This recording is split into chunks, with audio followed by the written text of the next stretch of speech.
and date paste is an alternative when you're cooking to using sugar. I just started using this technique. This is what dates look like.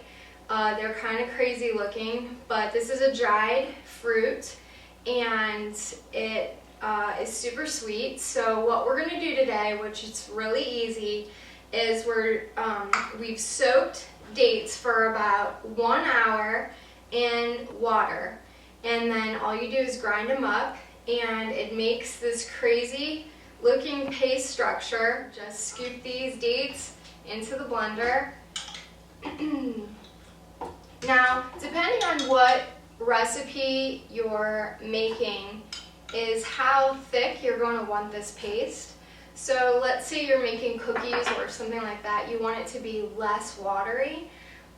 So we may not add all of this fluid back into the dates. So what I'm going to do is I'm going to start by just adding about half of the water back in.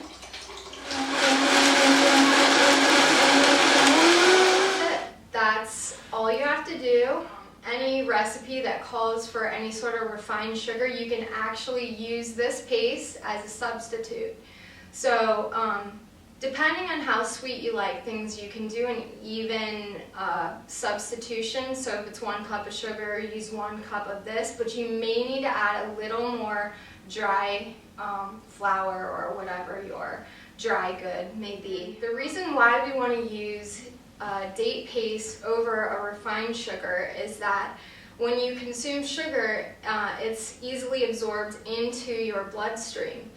And so for anybody that's a diabetic or has any sort of insulin issues, this would be a great replacement because the sugar is actually still attached to the fiber, which is why fruit is different when you're consuming it than a refined sugar, in that it actually has to be digested. So it takes a lot longer for it to go into the bloodstream, and once it does, it's at a slower pace than it would taking in a refined sugar. So that's why we try to use fruits as a substitute for using sugars.